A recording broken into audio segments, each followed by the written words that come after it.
Yeah, get comfy within and just pull it as close as you want. So you can. I don't want you to feel like you have to lean in, but like that should be perfect. Cool. I'll probably And chill out a little bit. And yeah, just what was I gonna say? I had a thought and I just forgot it. Fleeting oh my thought. gosh. But I'm glad you bundled up because I didn't even think about having to sit outside until I got here, which is why I'm in cargo shorts. Gosh. And we're live, by the way. We're going. We are. Oh yeah, we're going. Okay, So yeah, cool. so get on, Yep, Mike. Here we are. Micah Paulson, and you're going to be episode number 89. Yeah. 89. Yep. After the legendary Paul Ryder. Who? Paul, last night. Oh, he was Yeah, 88. he was Right. I'm 88. sorry. I'm Yes. 89, right Yes. after Paul. Oh, the legend. That is funny. Yeah, it's kind of cool because this worked out good because I had kind of taken a break on doing the podcast over the holidays, and it'd been over a month since I'd done one, so it's kind of nice. The start of the new year to kind of get back in the vibe of things. Yeah, for sure. So, you want to cheers with your water? Yes, sir. Thank you for Had being myself on it. A few last night, taking the water today. Hey, it's good to recover, right? You know. But you are born and raised Vancouver. Yes, sir. Born and raised. Micah Paulson and your brother Brennan is here. He worked this afternoon, I think, but he's off now, right? Yep. Yeah. Just got off. And you're the younger one. I'm the older one. Oh, you're the older I one. look younger, and I'm shorter. I can't everybody tell thinks- Brennan that. Everybody thinks that. They're like, "Oh, you're the younger one." Nope, I'm That the is older hilarious. brother. Yep, I'm almost 2.5. It's like 2 years and like 3 or 4 months.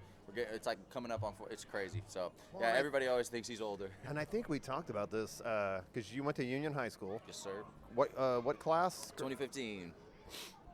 Coming up on actually. So yep, the 10 Roth, years. the Roth sisters, Alex Roth, and Haley Roth. Yeah, I know them. They were mutual both on friends. dance team. Yeah. So okay. Yeah. My wife's they're my wife's daughters. So like technically my stepdaughters. Yeah. There you go. Yeah. Yeah. Definitely remember them. I try to be connecting with all circles of people. I try to say hey to everybody. So Yeah, heck yeah, definitely man. not considered friends, but in passing, say hello all the time for sure. So I kind of want to dive right into your music thing, Okay. dude, because again, that Stranded song is amazing. Thank you. I appreciate How that. long ago did you record that? I think it would have been 2019. So I graduated my senior year of basketball, and it was kind of decided if I wanted to play professionally or not, and chase that as a career path, and just kind of chase my stuff for a little bit of time. Okay, so you take were some time. big in basketball through school. Once upon a time, yeah. Right on. Back here when I was a senior, we got third in state as a team. Okay. Had a bunch of accolades and some cool stuff happen our senior year, so that was fun. And then went to college, played at Clark for a year, and then went to the Midwest. Just kind of had a lot of things happen in life that made me feel like I wanted to go to a school that was going to really value me and that I was going to get a really good life experience out of before. And was there some motivation that you just wanted to I want to get out of here? Yes. And not because you hate Vancouver, but just let Just see me the world. experience something else. For sure. It was cool. I had opportunities to get like grants and loans through the school, so it was able to be like a cheaper school experience at a private school and Right. then still play ball. So Okay. And then obviously in the Midwest, who out here do you talk to often that's lived in the Midwest for almost 4 years? So Right. It's No, not a it thing. doesn't happen. Yeah. So No. I loved that experience of just getting somewhere else, and it was really cool. But at the end of all of that was my brother and I have always been big into music, and we loved it, and he's very talented. He's like an engineer on the computer style, where I'm kind of more lyrical and whatnot. Oh. And so we've always just thought, hey, one day maybe we'll make music. And I just kind of ripped the Band-Aid off one day and started doing it. So he, maybe I missed this when you first told me about your song. We were at the other taps. Yeah. Did Brennan help you produce it? We not produce it. So initially what happened is he started working on GarageBand. The software. Yes. Okay. That's where he learned everything. So he's like Okay. a GarageBand made artist. And if you heard the stuff he does now, it's incredible. And we're And both... GarageBand is not easy to learn, right? No, Isn't it's the same as Logic, if you know what Logic Pro No. X is. I mean, I've heard of it, but I don't know. Yeah, it's a simple setup, but there's so many extra pieces to it that it really, I mean, if you take the time like he has to learn it and become an expert at it, it's incredible. There's so much you can do with Oh it. my gosh. It's And amazing. you can use it, as the name implies, you can use it to record like live instruments, bands, yeah. but you can also use it to do like digital music. You If can you do want to it make all. your own beats. He used to start off his phone and have like iPhone headphones in and start, like we started from just iPhones and starting wow. there, and then eventually I was like, hey, we're on campus, there's a studio, and then I went in there with a guy and he taught me how to use Pro Tools Yes. and record So I recorded everything on my own. I got a beat from a producer, bought that beat, and there's a girl on the song as well, the Stranded one you're Lily talking about. something? Yeah. That was like one of the bigger ones that I recorded, but initially I started doing remixes. So I would take like some of my favorite songs and just throw my own twist on it. Your own like lyrics, or you would change the beat? I don't know how to do that stuff yet. I'm working on it. I'm all lyric guy. But you could loop a beat, 16 bars, and then write your own lyrics on it. Yep. I would just take I would find an instrumental or something on YouTube and download it to an MP3 file, put it into Pro Tools, and then do my own audio file and record it. Is Pro Tools more technical than GarageBand? They're all really similar. I'm not the right person to talk about it, but for me, all the setups are like, you got Logic, you got FL Studios, you have a bunch of different options for the setups, but in general, for what I see, they all look similar. They've got your track lines. The interface looks very similar. It looks similar, but I wouldn't be the one to tell you if it is or is not similar, but I learned from Pro Tools how to record, how to, make a track go live and make sure everything's going at the same time so that when you're recording, your audio's connected and recorded, all those things. So I just learned the basic recording process. Okay. And then I sent it to an engineer to have him make me sound good. So if you're trying to record live instruments, I'm assuming you would use some kind of an interface like this, and then that runs into the side, and then you would just plug like your guitar directly into that. Yeah. Probably running it through a DI box, and then you can just have a headphone to hear how you sound, and you can lay down a guitar track. Yep. And you just play, and then build it instrument by instrument. Basically. Yeah, my brother will do that. So like I said, I used to play guitar a little bit, but I don't know how to do this stuff, so I'll sit in the room and we'll just play something on the guitar real quick. He can change the pitch, change the tempo of it, whatever he does, make it sound cool, and then create a whole song in like an hour. And we were both had a few beers that night at Taps, but are you more of a lyric guy first, or do you get inspired to write lyrics by would you get a rhythm or a beat in your head? Oh, I'm definitely a rhythm. I like to, for me, I believe in the flow, and the music talks through you, and so where the first interest in hip-hop ever came, I grew up on rock, like big-time rock. Okay. And then hip-hop, I played basketball, and so hip-hop and rap became really interesting to me. Yep. And when you're hanging out with your friends, you just start freestyle rapping sometimes. So there's a beat on, and you just start coming up with lyrics. Okay, yeah. And I ended up being pretty good at that. Talking smack to your friends. Just coming up with some things, and then all the homies are laughing at you, and they, you got him, and all that shit. So had fun doing that, and then eventually I was like, man, I'm pretty good at this. Why don't I start playing that, throw something down real quick, and then write it and see what it turns into? And so when you said you and Brendan had talked about it, but then you ripped off the mandate and say, let's just do this, you were back in Vancouver when that happened? No, I was still out at school, and I started so it was like my season ended February, and I had been writing during the season, but I hadn't put any songs out yet. Okay. And so I started on SoundCloud and put out my remixes just so there was no copyright issues or anything with beats, and I just wanted to see if people liked it. And my first song, I dropped it, and it had way more plays than I thought. I think like 9,000 people listened to it. Oh, wow. And it had like 140 likes, 150 likes, which was crazy to me. I had never had any interactions. And then so I put another one out, and that got like 10,000 views and like 200 likes. And so I was like, this is kind of cool. But that was kind of feedback. I was getting some feedback, which was good, but it's a learning thing now. I mean, that was over 4 years ago. I went through a whole process. I did those, and then I was like, all right, I'm gonna put out my own singles. And so Stranded was my most popular, but I put out, I think, 5 or 6 other ones. And they're on Spotify and Apple Music and all that? You just any streaming service should have them. Yeah, you look my name up. If you type in Stranded, all my other songs will be there. Okay. But you can type in anything. I got a bunch of them. But I initially, for me, it felt like, because I had friends that were making beats for me when I started putting out my own music so that the copyright wasn't an issue. Oh, right. And when my friends were making beats, I loved the beats, but similar to how it is when the song hits you, if you don't really like the beat, sometimes it's hard to be. My buddy's sending me beats, and I'm like, I really like this beat, but I don't know if I'm the best artist for this, because I kind of have a specific sound. Got it. So it got hard because I wasn't making my own beats, and I couldn't just always hit my friends up for this. Hey, can you make me one kind of like this? And so that I kind of locked away the idea to keep going until I figured out my approach, that I really wanted to be genuinely myself. I didn't want to do it to try to make people listen to my music. I didn't want to try to fit other molds. I just wanted to create my own version. And that's when you taught yourself, like, I need to learn how to use Pro Tools or whatever, so I can make my own beats. I still haven't. My brother did. I'm in the process. I know like a little bit about that side of it. He's like my guru. So if I need a beat, he makes the beat. I have been teaching myself guitar again and just kind of getting back into it recently. Initially, I stopped because I had been doing it and posting it and trying to get traction, and I kind of got really caught in making songs so that people liked them and would listen to them instead of making them because I liked them. And that became for me where I was like, all right, I'm going to take a pause. A job. Yeah, I just didn't like it as much. And a lot of it was like, oh, I need this beat. And I just felt there was so much stress to it that was like, that's not why I'm doing it. So I stepped away and I have like a bunch of songs I have ready and have been working on over the years, but I just haven't put anything out for like 4 years. So just trying to figure out the identity behind it and myself in life in a way. But when you said basketball season ended, you started diving into it. But Brennan was still in Vancouver? No, we were both college together. We went out there together. I missed that part. I didn't mention that part. Okay. So. But you guys both went to the Midwest. Yep, we went to the Midwest. We both played on the same team together in college. That was a big reason why I went to the school. Is he was going to go there, and I was like, I don't really want to try to go to high-level school. I just want to go where I'm going to be appreciated. So went to the same school together.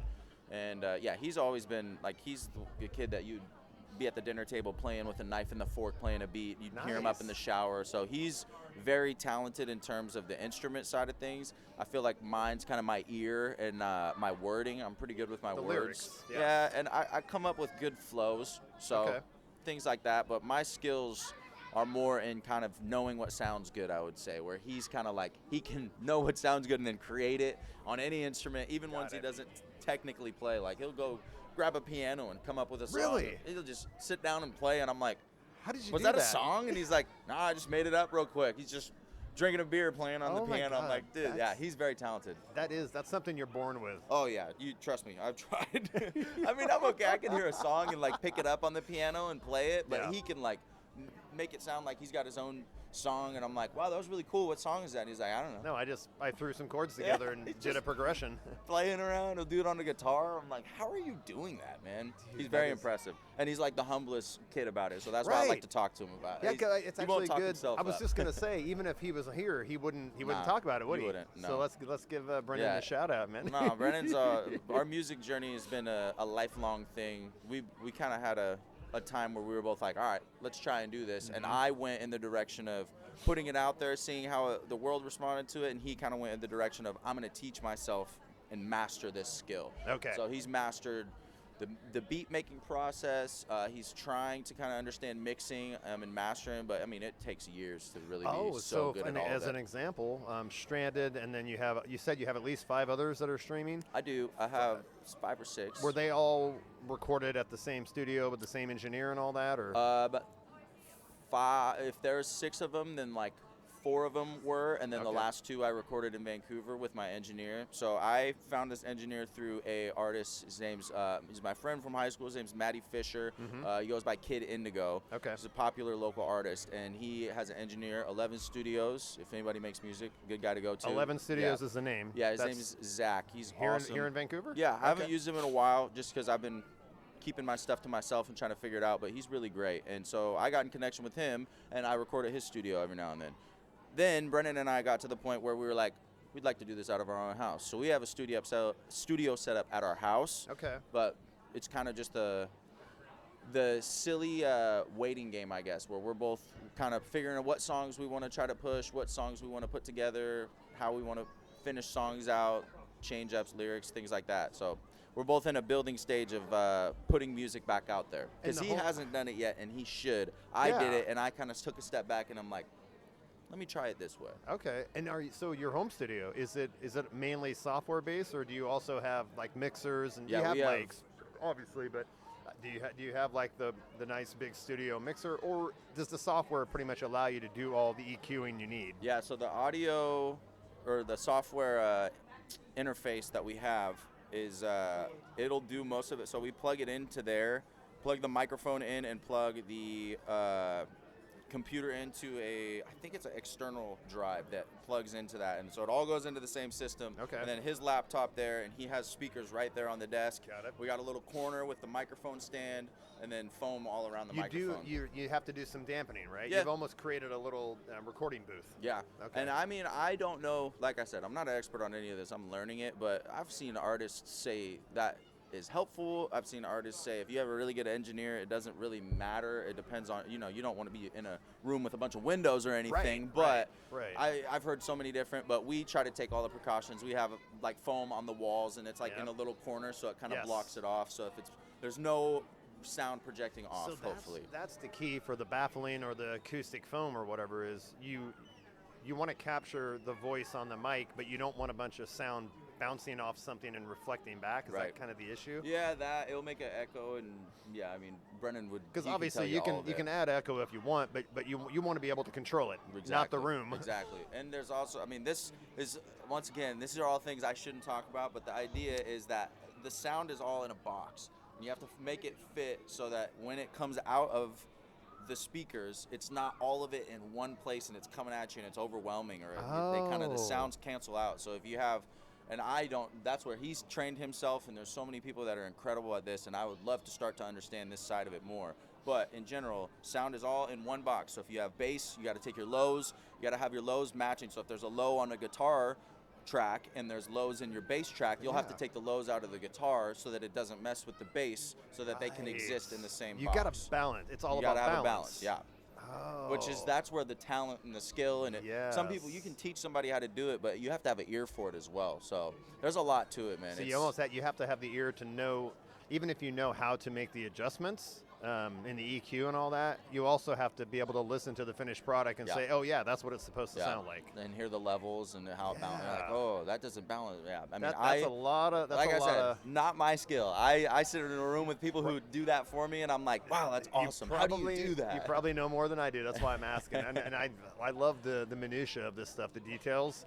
Because I did the DJ thing for like 15 years. But that was pretty easy because I'm just playing recorded music. But I did, through several people helping me, kind of learn how to EQ for different rooms, getting the levels right.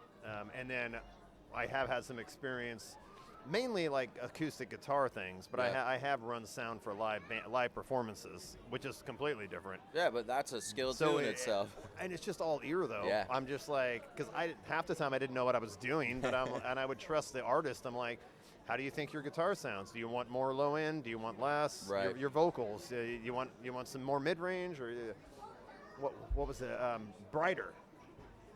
At the end of the podcast, last podcast, when I was telling that journey story, Dean Castronovo, we were doing a rehearsal before the ceremony started, and he was singing, and he had like a manager or an assistant, a personal assistant with him, and he goes, at one point he goes, yeah, just can you make my voice a little brighter? And I looked at him like, does he mean he wants more high end? And he goes, yes. Yeah. I think this is what he means. Yeah, that's awesome. But it is a big time ear thing though. Like you got to listen, and some artists like their sound different than others, and that's what's so cool about music, man. It's just all an ear thing. Everyone feels it and sees it and everybody different. Hears it differently. Exactly. And you I'm sure you know this from recording, obviously. You don't sound like what you hear. No. So that's why people have trouble with karaoke, because they start singing through a PA. They've never done it. And like, wait a minute, that's what I sound like? That's my voice? Nah, it's like the same thing. You record yourself in a video, and then you watch a video of yourself. You're like, that's what I sound like? Is that what I sound like? Are you kidding me? That's another thing. This podcast has been a blessing. It's almost like, well, not therapy, but because I listen back to every episode a lot. Right. But I learned so much about myself, bad habits. One thing I've learned, and I hope I'm not doing it right now, is I need to shut up and let the guests talk, because sometimes I get excited about something and I'll start talking. Yeah. And I listen back and I'm like, Ken, shut the fuck up. He was about to say something. I'm guilty of the same. I get excited, man. I want to share stuff. I learned about myself, especially when you're doing this kind of a thing. Like I think I've become a better communicator, because as I listen back, I'm like, I really want to hear the person my guest. I want to hear their story, because that's how I learn shit, by talking to other people. Exactly. That's how I grow as a person. But yeah, it is valuable to listen back to yourself and be like, wow, you were kind of nasally there. Yeah, no doubt. Maybe don't burp. I need a cough button. I know. I was thinking, drinking my water, how careful I should be and whatnot. It's totally casual. I'll start over here. It's when you're listening to yourself on the other. And the funny thing, and my favorite thing about it, is when I show my music to people, 90% of the time, maybe even 95% of the time, they do not think it's me. And I will show them, and they'll hear my song, and they'll be like, wow, this is cool. Who is this? And I'm like, that's me, dude. They're like, no no, way. it's not. No, it's There's not. no way. And I love that, because then I can have my music playing in the building, and people might be like, wow, this is really cool, and they wouldn't know it's me. And I'd be like, yes, I like that. I'll tell you, when I listen to Stranded, and I've listened to it several times, I can tell it's you. Yeah. I mean, it's your voice. Yeah. Great. By the way, great voice. I Thank like the way you deliver the lines too. Appreciate it. Maybe that's what you were talking about. You have this flow, because even if you write great lyrics, if you can't deliver them, that matches the song or whatever, the beat. But no, it flows smoothly. Thank you. Like I told you, I was like, the first time I listened to it, like, this is a radio-ready song. This could be played on whatever the pop station is now. And I would love it if it was someday, but I think that's the fun thing is like about songs. When you make songs, they remind you of a time that you were in. The lyrics, the sound, just everything. It's just, music is healing for me in my life. If I'm in a bad mood, I put a song on, I will instantly just feel something in my soul that just ignites. And that for me was like, I want to do this myself. I want to see what I can do. Whether 10 people listen to it or share it, like when you share those things with me, that hits me, and I'm like, yes, like I just want people to enjoy it. Even if they hate it, at least they got an emotion out of it. Something that makes people think. I want people, if they're listening to it, I win.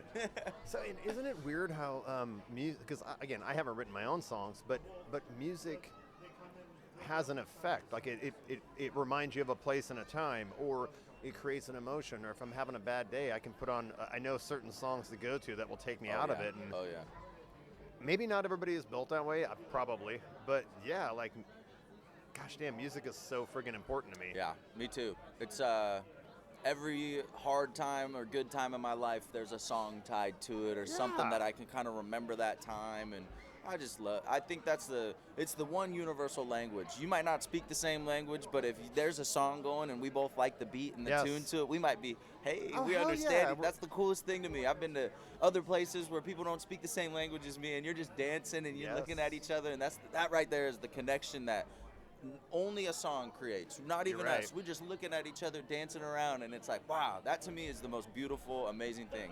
Gosh damn, you're right, because only music does that. I mean, you might go to an art gallery or something and share an experience of a painting or something, but you're not going to connect in the same way as you do with music. You might look and stand next to each other quietly and appreciate it, but you can't even, I mean, you go to bars sometimes and everybody's dancing on the dance floor, and next thing you know, you don't even know the person you're dancing with. It's this old lady with her daughter, and you're in the middle. You're like, how did this happen? Like, that is the most beautiful thing to me. It's so spontaneous, and that's what, for me, too, it's like the flow. Like, when I'm writing, I'm trying to feel what I'm feeling at that time, and I try to stay genuine to what it's like. Okay, what do I want to talk about right now? What does this song make me feel? What does it remind me of? Whatever emotion gets kind of rise out of that. Yeah. For me, it's just the beauty of music, and that's why. I mean, I think for me, it doesn't matter if there's 10 people or 20 people or thousands of people. If they're listening to my song, that's awesome. Yeah. And I love that, and I think that's more people should do things just because they love it, not because they want to get people into it. It's a passion project. Yeah, you're doing it for you because, I mean, you probably feel this way. Like, whether you're getting paid or not, you'd be doing this. Oh, yeah. You're almost compelled to do this. For sure. You know, and it wasn't for a minute. When I was making it and I started getting traction, that's why I was saying it was awesome to have all those people listen, but after it happened and then less people were listening, I started to be bothered by that. And that's when I was like, why would I care about that? There's still people listening. It's and this is Rogan talks about this all the time. Post and ghost. Do not read the comments. Can't look at it. Don't, because number one, if it's going to be a bunch of good stuff, then you're just going to get a big head and think you're awesome. But mostly, you could have 1,000 positive comments.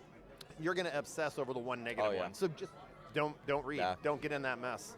For sure. And I think that takes away from the beauty in the music too, because if you're creating it with those expectations or those thoughts or those opinions or whatever is on you, then you might be not as open to the creation process and open to the flow of the music and the beauty and the magic in it. And for me, that's what I lost a little bit of that when I was doing it. And that's where, for me, I was like, okay, I can still make songs, but I don't really need to put them out there. So this was, and did this coincide with, you said you were getting tracks from other people, beats from other people. I have friends and that you make were beats. like, okay, I'm going to try to make a song for this, but it's not speaking to you the way, and that's kind of where you were like, I guess I'm just putting out music to put out music and whatever, but I'm not feeling it. Yeah. And I got to write my own beats. Yeah, I just needed something that connected to me. Like my brother and I have very similar music backgrounds. We grew up listening to the same artists and all that, and so in that sense, we have a similar vibe. So if he makes me a beat, I'm always like, yep, I like that. But my friends, I had a bunch of them making beats, and they would send me some, and I was like, oh, I love this one. They send me like a pack of 10 of them, and they got other jobs. They got things going on. We're all just doing it for a passion. So when the beats they were sending to me weren't hitting home, and I was writing songs to it, I was starting to say things I was like, what do I want to say here? I don't know, and it just didn't feel super genuine to me. So almost forced. Yeah, sometimes. for sure. So I kind of had to especially step if back. somebody makes a beat for you, you almost feel obligated to sure. write some lyrics for For it. sure. I'm 'Cause like, you don't want to be ungrateful, right? I gotta show them, like, I gotta come up with something.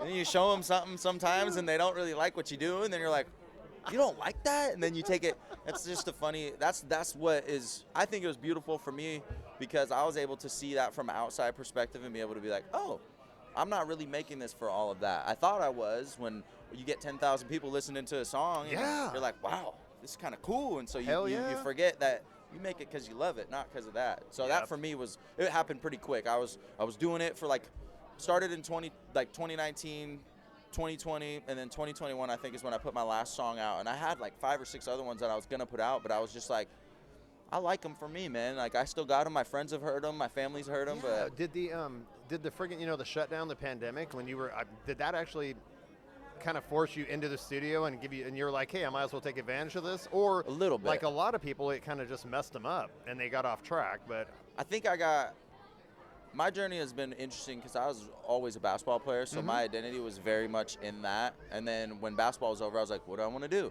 And then, so I was like, well, I love music, and then I'll go home and I'll get a job. And I started literally came home from school and started working for Kevin at the old Growler house. The first one? With Paul. On Paul was my 162nd, manager. yes. That's why he's the legend, man. So that was your first job when you came back to Vancouver? Yeah, after college, that was my first job in 2019, going into 2020. And then the day that Kevin opened the beer reserve, he pulled me from the Growler house, and I went out there with him and helped him open that. Got it. Right before COVID hit. Yeah, it was probably starting February of 2020 or March. We technically weren't locked down yet, but everyone was thinking it might happen, and Kevin was like, fuck it, let's open, let's do this. Yes. And we were killing it for the first month, and then everything shut down. But there's nothing else out there. So besides, there's a couple of different bars, dive bars, but there was no beer reserve location. Yes. And so it was awesome. I had a great time with that. But when that hit, I kind of got really consumed by making money, and I was still making my music, but I was like, all right, well, COVID, who knows what's going to happen? Should I move out? Should I not move out? So many different things happened. Life be lifin'. I'm always saying that. Life oh my God, be that's lifin'. a good line. Yeah, life was lifin' for sure. So I just kind of, you get caught up, and then eventually you're like, wow, it's been a year since I put a song out, and I have all these songs. Should I do it? Should I not? And then you get another job, and yeah, I've been all over. I've done a lot of things. For me, I graduated college and had to try to figure out how to start life during COVID, but so many people didn't get to finish their high school experience or got laid off or whatever happened, and it's just those. Yeah, my stepson had to do the drive-through graduation at Hawkinson. I'm like, this is just what sad. they're doing to these kids. Think about all the school dances and the football games, and I know there's no really saving it, but my sister was one of those classes, and so I would see her on her computer every day, and I just felt bad. I'm like, oh, you need to go and you need to have talk human to people, interaction. go off campus for lunch and hang out with your friends. The things that everybody can refer back to and remember. And so it was hard for everybody, and I think I think it did put things in perspective if you allowed it to. It made you value the things like personal connection. It could have been. It can be used as a great reset, as they say. So sure. you can get some positive out of it. Yeah, I mean, I always like to say, there are no challenges that are not opportunities. That's good. They're always an opportunity. Sometimes I'm gonna pause it real quick and grab it. Yeah, dude, go you get to one. the bathroom or anything? No, I'm all good.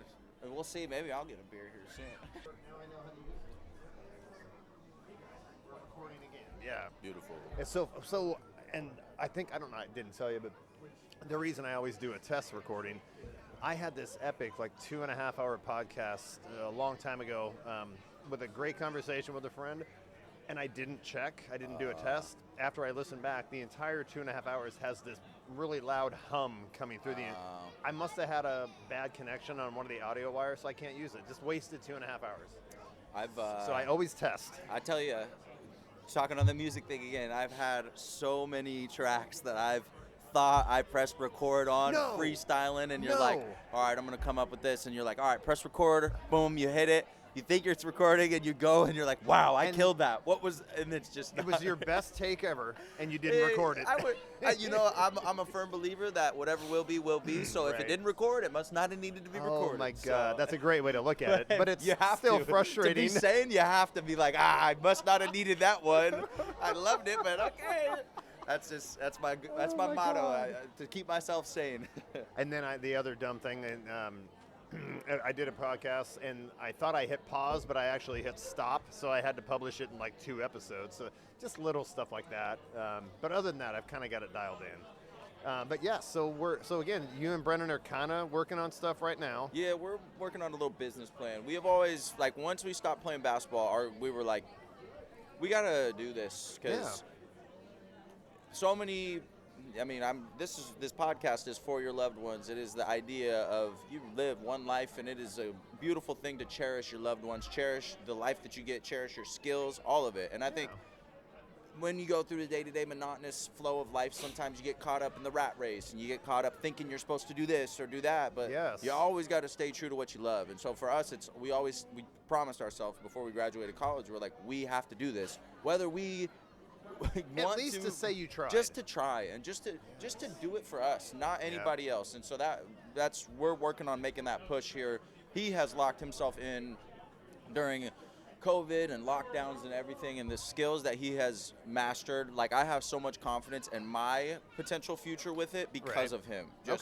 I know I'm good and whatnot, and I'm confident for sure, but like, he does things. And of course, I'm talking about my brother, so everybody's probably thinking, It sounds like it's a good partnership. He is a genius. His skill set really complements yours. It does. And I think it would complement anyone that loves music, because he's got a big heart and he loves to share, and his music is just very deep. It touches you.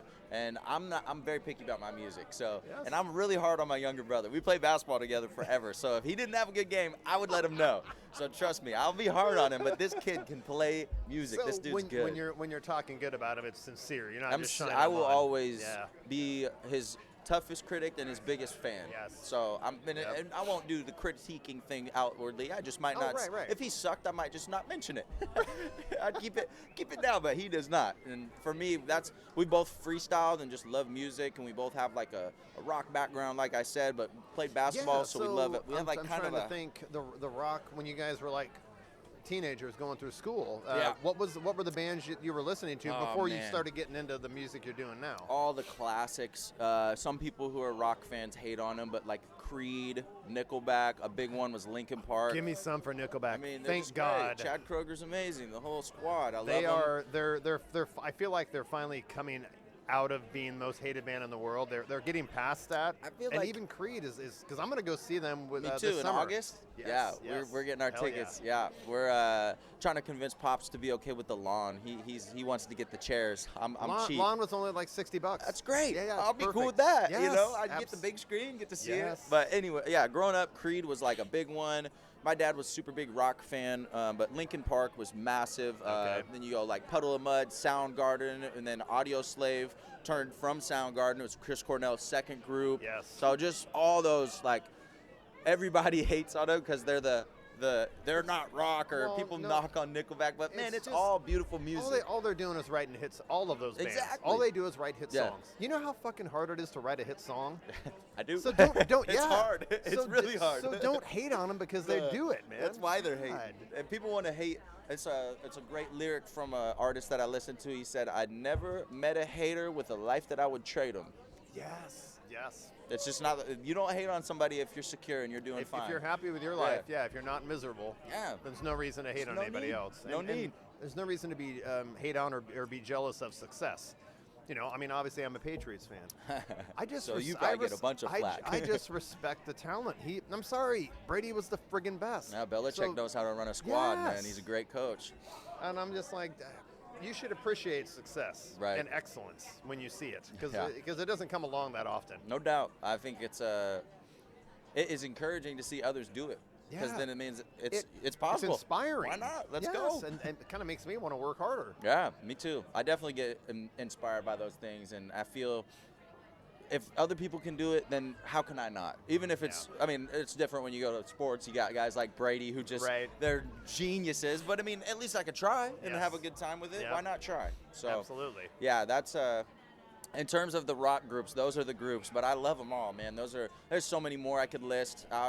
Those are definitely, like, Linkin Park was kind of the bridge probably for us between rock and then, like, hip-hop a little bit. That kind of makes sense because they, they have, I don't know what you want to call it, but, some of their songs, like, especially their most famous songs, like In the End, it's got, like, the chorus is rock, but the verses are kind of almost a hip-hop rhyme. Well, they initially, it was Fort Minor was the group with Mike Shinoda, who's the main rapper in Linkin Park. And they combined, and that's when Linkin Park came up. So Fort Minor's the classic. They got the Remember the Name song, the 10% luck, 20%. Okay. Good. You know that song? I don't think so, but what was that guy's name? Mike Shinoda. He's the rapper, lead singer, and then Chester. Chester was the rock guy. Yeah. But rest in peace. When they met, that's when they formed Linkin Park? I believe so. I don't know the backstory 100%. I'd have to do it again. But when I was a kid, that was like that whole grouping. And because they've got guys that play on synths, and they got guys that are rock dudes that are playing on their guitars just jamming. It's just a beautiful medley because we like them both. And so for us, that was like, oh. Then we're playing basketball, and you start getting into hip-hop, and you're like, okay, I like these 808s. I was hearing this in Linkin Park too. Like, that's cool. So I feel like that's kind of where the bridge was created initially. I think that's one thing that we kind of gravitate towards. Music is an expression, and so many people get locked into like, well, this is rock or this is country. Like you have to stay in your lane. But I think you don't have to stay in your lane. Nah. What lane? Right? That's fucking why can't Florida Georgia Line have Nelly on a remix? Yeah. I mean, that song's great. That remix is amazing. Some of the best songs, Morgan Wallen was doing that too with some rappers. He was having songs, him and Post Malone. Post Malone started making rap, and now he does like country rock, almost. And it's awesome. I know. That I think is the coolest thing is when an artist can show their diversity. Yep. And that for like it's funny. A lot of people listen to my Stranded song, and they're like, "You should really do country," and I'm like, okay, I wouldn't know the first thing to do in that realm of the world, but that's cool, you know? How about just write songs you like? It doesn't matter what genre it is. Exactly. That's in my head. I'm like, why? I mean, it could sound like that, but it's just me. If I like it and I decide to put a steel guitar on this, then then you can label it country, but it's just a song I like. Damn right. So, and that's kind of what I gravitate towards is guys that make music like that. Like you're hearing a rock song, but they've got like a beautiful, maybe it's some type of sample in the background that's got another cut or a pitch down or something, and you're like, what is that? Like, just that's what when you really want to talk about what gets me excited, it is just seeing in the studio you listen to a song and in the background you're like, is that a sample from this song from 30 years ago? And they're making a rap song. It's such a beautiful thing. It'll never stop. Even bringing in, you have a heavy rock band, then all of a sudden, is that a violin I hear in the background? Something like that. Exactly. And you got the screamo bands, and all of a sudden they're singing with their normal voice, and you're like, whoa, this dude's actually got vocals. Like that stuff gets me excited, man. It's just expression, and it's beautiful because every person, no matter how many times you try, there will never be another Micah Paulson that makes music, and there will never be another Chad Kroger or whoever is making the song. That is their expression of it. And that group at the time, you go to Chris Cornell, Audio Slave, and Soundgarden have very similar sounds because Chris Cornell sings, but they're two different vibes. Totally different music. You got Morello playing the guitar in Audio Slave. That's right. Tom Morello was in Audio Slave Rage Against the Machine, I believe. That's where he was before. Yeah. And probably, I don't know, they still kind of together? I don't know. I think they regrouped but something. Okay. Like, because everybody's getting back together now, going on tour. Creed's back together now. Except for, who was it that got in a fight this summer with Duff McKagan and was it? Jane's Addiction. Remember you heard about how their tour ended? It ended? They had to cancel it because it was Dave Navarro, not Duff. Dave Navarro was playing guitar, and the Jane's Addiction's lead singer, I'm blanking, Perry Farrell. I guess the story is this had been building on the several previous shows where Perry couldn't hear himself singing because he felt like the guitars or something were too loud in the monitor mix. Wow. And he just in the middle of a concert lost it and attacked. He attacked Dave Navarro, tried to hit him.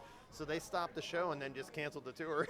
I mean, it is crazy. You hear about all the times over the years, like bands have all the, like the Beatles having riffs and just all these groups, even Creed. Like Scott Stapp went out and did his own album for a while, and then they came back, and then Mark Tremonti and the drummer went and joined this group called Alter Bridge, which Alter Bridge is really Isn't good that too. Miles Kennedy's? Yes. Yes. And he has such a unique, cool voice. So many people I'll show that music to, and they're like, "Whoa, this guy's voice is crazy," and I'm like, "I know, it's cool." Some of the best voices are the ones that might not necessarily hit the perfect pitch or whatever, but they're so unique. Right. They've got a rasp. They're not going to win the voice. Nah, but they're going to win my heart. Yes.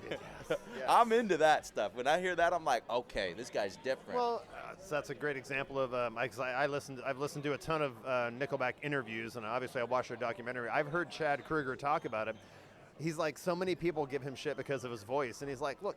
That's how I say. That's my fucking voice. I can't, because I think people think he's putting it on the raspiness. I think they think he does that for effect. You could never. That's how just good his he voice. is. No, I can't change it, dude. Yeah. I don't know. My guitar instructor, Jason, love you to death, buddy, but because I've known him since college. But I remember talking about Nickelback to him, and he was like, "I'm just over it with Chad, even on the ballads like Far Away and all that stuff." He's like, I'm just over his voice. Like, why does everything have to be so, gravelly and whatever? And I'm like, that's just his voice, dude. He can't change it. Yeah. You want him to do opera? I mean, I mean, you hear so much now too with all the pitch correction and auto tune that is allowed. Like, it's hard to know what a person's voice really sounds like. Well, and you'll get this. The ultimate test is when you see him do a live performance and they're singing to a track. Yeah. Because if you can't. You can tell if it's a track or not. Well, you can tell just because you can see the energy that they're bringing to it, man. It's so obvious. And that's another thing. It's not genuine. I feel like people will notice that. True, like, you go to a performance where a guy's screaming and he's throwing water bottles and going crazy. Everybody talks about that concert. They're like, yo, this guy is a performer. And like that, I don't know, that's what sets people apart. Well, like the Super Bowl a couple years ago when Snoop and Dre and Eminem. That was so cool. I think that I've watched it over. That might be one of the best Super Bowl halftime performances ever. I was frustrated because 50 was singing to a track. Eminem was totally lip syncing. Yeah. I think Dre and Snoop were actually singing. I think Kendrick was too. Kendrick was going. Kendrick was he totally was going live. Hard. He was live. Totally live. And I also think Mary J. Blige was live. She's the legend. She just sounded bless amazing. her. She is just. I was sitting in a shop the other day by myself, just eating a sandwich for lunch, and a Mary J. Blige song is going on, and I'm just. I look back behind the counter. I don't know. People are like watching me. I'm like, it's Mary J. Are you kidding? She's one of the greatest. Killed it, man. Oh man, she's a soulful woman. But that Beautiful. was literally one of the best halftime. That might even be better than Prince's. Bro, maybe. I was really impressed. I remember watching that halftime show and like jaw dropping. Like, and then they bring out their Dre and Snoop, the legends. Yes. I'm like, yes. Is this real right now? Am I watching this? And you're right, Kendrick, because I was not familiar with his music. Yeah. But I have watched that back. I'm like, he was killing it. He's awesome. On point, delivered the rap perfectly. For sure. And you could tell he was doing it live. Yeah. Well, Kendrick's one of those guys too. Like some of his raps, he starts talking like this and doing things like this. Yes. People will judge that stuff. I love it. It's so cool. Some people are like, Kendrick, he like it. Nah, that's what makes him special. He's doing him. You're he's doing just it for a reason. Exactly. You're delivering that part of the song or that song and that voice for a reason. Yeah. It's for effect. I love that. Who else can you listen to that does that? Tim? No, he's his own thing. I was gonna say he's kind of a one of a kind, one of a type or whatever. But yeah, for sure.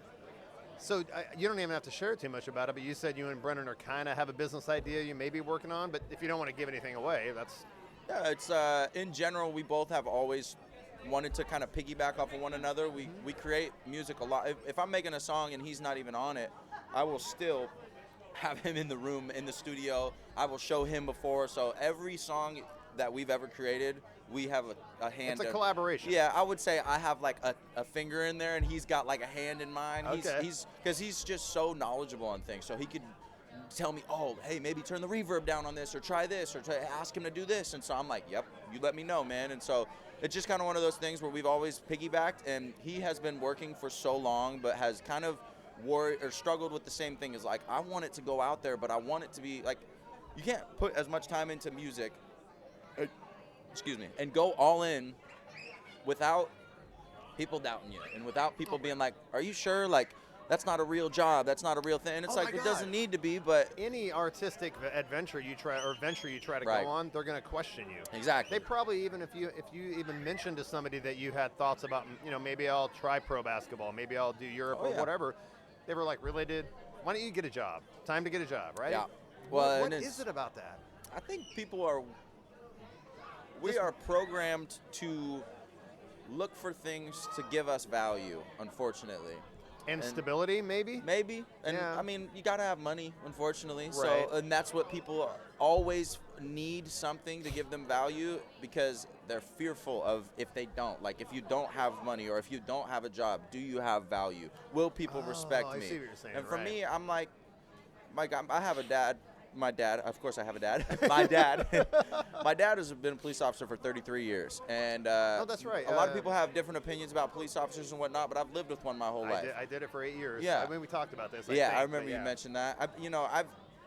For me, everyone's trying to provide, and everybody's trying to do what they feel is their highest sense of right for themselves or their family or whatever it is. And so for me, if you're waking up and you're going out there and you're trying to give to the world, you're winning.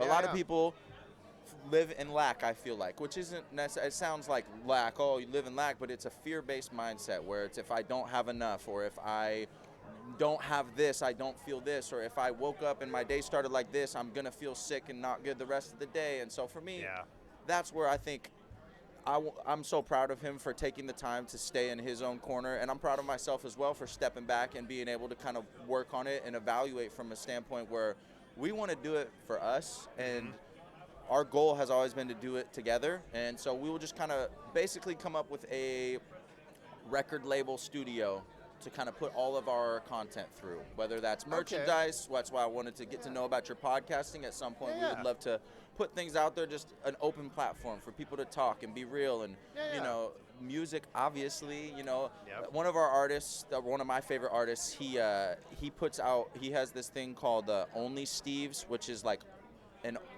this is a bad reference. People have OnlyFans and they only think it's about sexual stuff. I know. People promote business on OnlyFans because people subscribe to your stuff, $5 a month, $10 a month, and if it's a recipe for a cook or if it's a musician, and he has songs that are unreleased to the public on because his. the inception of OnlyFans, I don't think it was originally designed to just be not about at all. And then all of a sudden, that's what it got turned into. Yeah, that's another. We don't want to get into that. That's a crazy side of the world. I don't understand that, but in general, I think the idea of us being able to share our journey and our content through our music and through our merchandise or our podcast or our unreleased songs or ones that we not be able to make profit off of, but maybe people can check out. That's kind of our plan at some point, is just to have an outlet, a portfolio, for lack of a better word, where if someone's like, hey, what do you do? It's like, oh, I have this job, but I make music too. And they're like, oh, really? And you can go and check it out. And to have a platform to share it on. Exactly. Which is, that's actually like, a if great you wanted, idea. I could be like, here, check this QR code or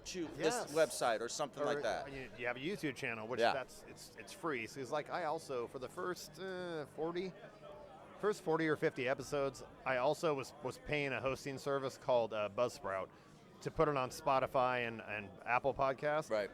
But it's only audio. Like, unless you're like big like Rogan, Spotify won't let you do video. Right. So I just decided, look, YouTube's free, number one, and I want the video component of this is very important. Right. I want people to be able to see the guests that as they're talking and telling their story. I just think that adds to it. So I just went down to a basic $5 a month maintenance membership, so that the ones that I have on Spotify will stay on Spotify as audio only. That's but cool. The last 30 or 40 are just going to YouTube. Yeah. That's it. Because and again, it's free. YouTube's great though too, because like you said, it's the audio and the visual. Yes. And you really get to know people and see. I mean, this is Paul. Yesterday, you're in a quiet environment. Here, we're with this cute little kid trying to get in every footage and waving at us. And apologies, we did look around for the table to try to avoid getting anybody else on camera. I'm doing the best I can. It's a busy Friday night. Oh, a shout out to Kevin again. And Lisa, and who are the bartenders working tonight? Gordon, Josh, Brennan was working. Yeah, there's only like 7 or 8 of them up here, all amazing people. A shout Great out spot. to the Oak Tree Station and the Taps location here for letting us do this. All the Taps locations. Kevin and all of them run a great spot. It's an awesome place to be. They're awesome. So I really appreciate it. And of course, I asked permission before I did this. Oh, and Matthew. Matthew. He works here too. No, Oh, I'm kidding. I love Matt. I know. No, Matthew, he's great. I always forget he's over here because he runs the beer I think reserve. I was going to say he spends most of his time up there, I think. He does. He's Yep. he's technically running them all, I think, manager-wise. I'm not, or at least these two. But he comes. I never see him because he usually works those morning shifts, opens up. Yeah. But yeah, he's great. Matthew's great too. Shout out to Matthew. Sorry we forgot your name, brother. We love you. We would never forget you, man. No, but check out and patronize all the Taps locations. 162nd, Oak Tree Station, and the one in Ridgefield, the Beer Reserve, which I went up there last week. I love the outdoor area because it's warm. I mean, they've enclosed it. Oh, yeah. It was so comfortable out there. Yeah, it's great. I was like, this is perfect. You can get like wind, rainstorms too. They drop all the sides, keep you in. Man, oh, you should have. It was totally, everything was dropped, and they have the heaters, and I was like, I was totally You comfortable should have out seen there. that shit in COVID. We had such a makeshift. We had literal portable tents you had we the set pop-up up. canopies. Oh, I yeah. did go there once or Oh, twice, yeah. and there was some. I feel like there was a pop-up canopy.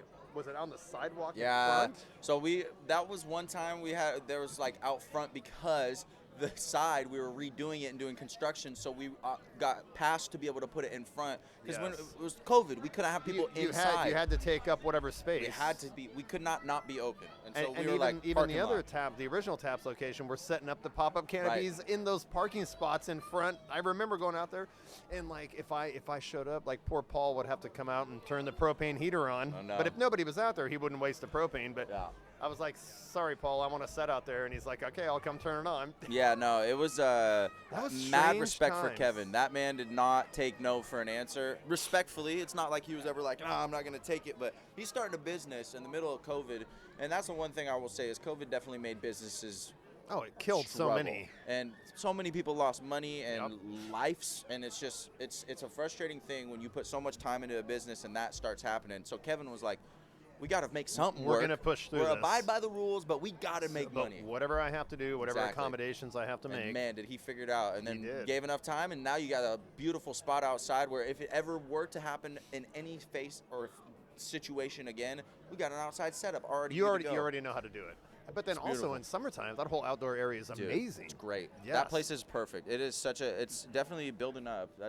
I'll always be, I'm a big nature fan, so industrialization and building more and more buildings is something I feel a little bit not happy about. Conflicted It's about. definitely conflicting. I love people and you got to have places to live, but it's like, oh, there was such a good view there. I know. They're building all these buildings over there now. I'm like, That's why I thought about with this place. I kind of like that there's a protected area out here. That's why they couldn't make the parking lot bigger. Right. You probably know this. Oh, yeah. This but tree I love that they was- kept the oak tree. Dude, my mom and when we were in high school, not only but middle school and everything, you drive this back road here, and that tree's been there for years. Oh yeah, because your high school is literally across the street. Right there. Yep.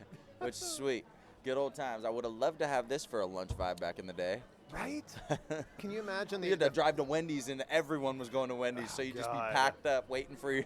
You'd get like 5 minutes to do anything because you'd have to drive there, get your lunch. So and this then is closer, and you have so many more food options. and it's, you just walk. You wouldn't even need to drive. So if they're not letting you drive off campus, it's like, all right, I can walk down there. Across the street, and you have like 15 different items to choose from. Oh my God.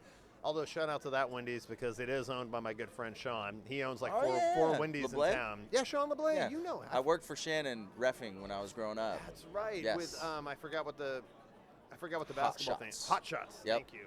Oh my Yep. gosh, that Yeah, is so great it's family. way too small of a world. Oh, yeah. Yeah. In fact, their daughter JC's right over there at that other. How about that? Yes. Her and her husband. Small Ben. world, right? So that's the guy I gave a hug to was Ben, her husband. Oh, Yep, okay. Yep. Yeah, that's one thing, man. I've been out to Illinois, and so I left home and then have come back off and on different times, and I love my home.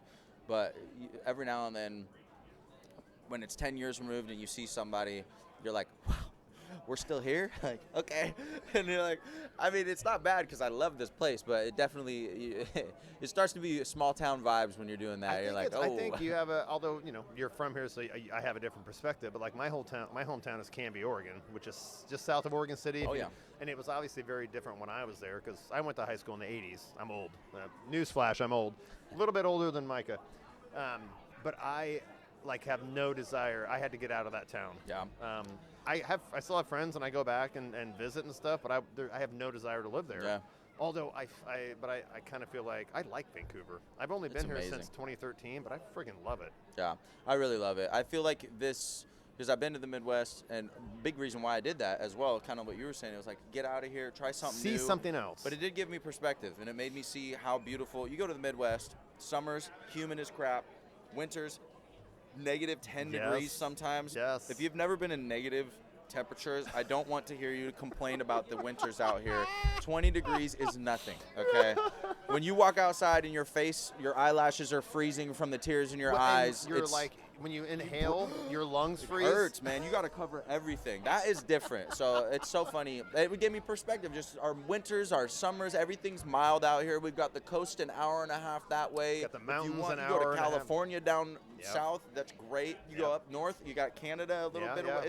You can't beat it. You have the best of all worlds. Yeah, I believe so, personally, and that's what made me, come back here. I've done a bunch of different things. So I went back to Illinois at one point, and still was just like, yeah, this place is great, but home's different. Oh, you mean you went back after school? Yeah, I went to coach college basketball after COVID. Oh shit! So dude, I've done you so went much. to school there, Dude. then moved back, worked after for Kevin COVID, for 2 years, and then went back there to coach basketball. Yep. Whoa! Yep. And then came home. Was that coaching at your old college or? Mhm. Oh, Yep. right on. Coached with my coach. He didn't have an assistant and was like, "You want to be an assistant?" Okay. So I went out there for 6 months, took a chance just to try it. Yeah. I always, eventually, at some point, there's not a lot of money in coaching, unfortunately, but when it comes time, I love to coach, man. I feel like the best thing about coaching is the opportunity to give a kid confidence in themselves. Yeah. And I had a lot of coaches do that and not do that in certain scenarios, and so I just love that opportunity. Oh, so you have a pretty good idea of how you would want to mold yourself as a coach based on your own personal experience. I do. Yeah. I just think there's no real reason to tell someone that they've made a mistake when they know it and then tell them again, and people nag that. Dude. Well, that's Like if you drop something and someone's like, Yeah. "What are you doing?" Yeah. Why do you need to tell me that? was You like, think I meant to do that? I know I screwed up. I know. And do you think telling me 5 times is going to make it not? definitely I not gonna already make am me feel better. I'm already beating myself up about Exactly. it, so nothing you say is going to make it worse. I already feel bad. 100%. I feel like that's very obvious, but yeah. So I'm rooted in love in everything, and I think it doesn't mean that there's not times for tough love or difficult, but love is But up, there's grateful, a positive way to deliver kind. it. Yeah, There's a positive way to deliver criticism or For coaching sure. or whatever you want to For talk sure. about.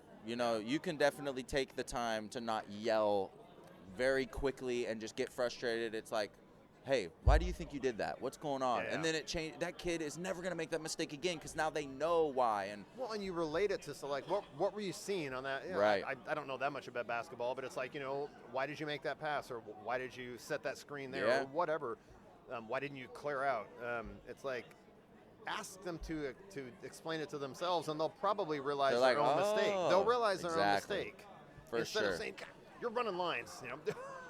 I mean, it takes time to be patient and to wait. And so a lot of people, I'm saying with the rat race and the lack in life is we're anxiety and depression and all that is big because people think that they're supposed to do so much for what they're supposed to be or what they Right. were. And it's like, this is it right here, right now. This is where reality is. And Yeah. I'm grateful to be alive. And that is Yeah. enough for me. And you're right. I think people get so wrapped up in the rat race, that they kind of forget to appreciate the here and now, Yeah. if that makes sense. Oh, yeah, for Yeah. sure.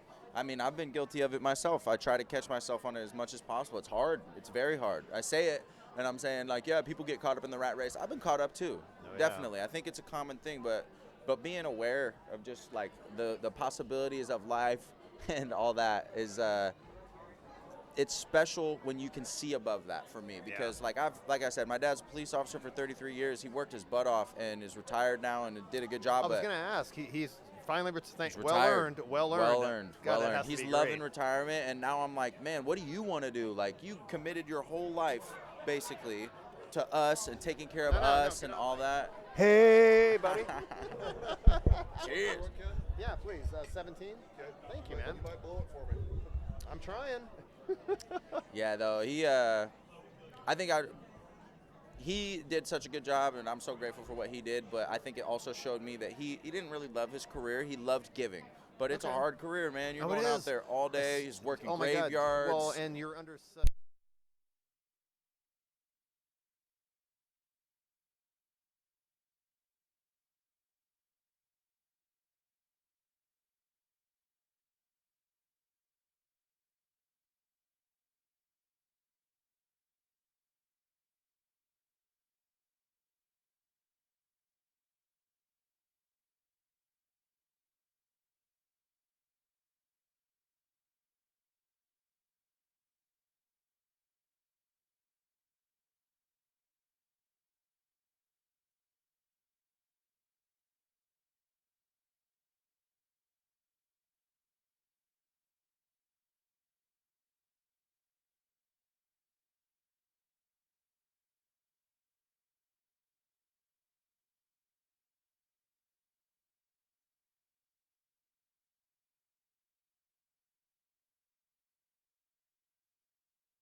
That was pretty. Jeez. I'm surprised it lasted an hour. See, I told you I can talk.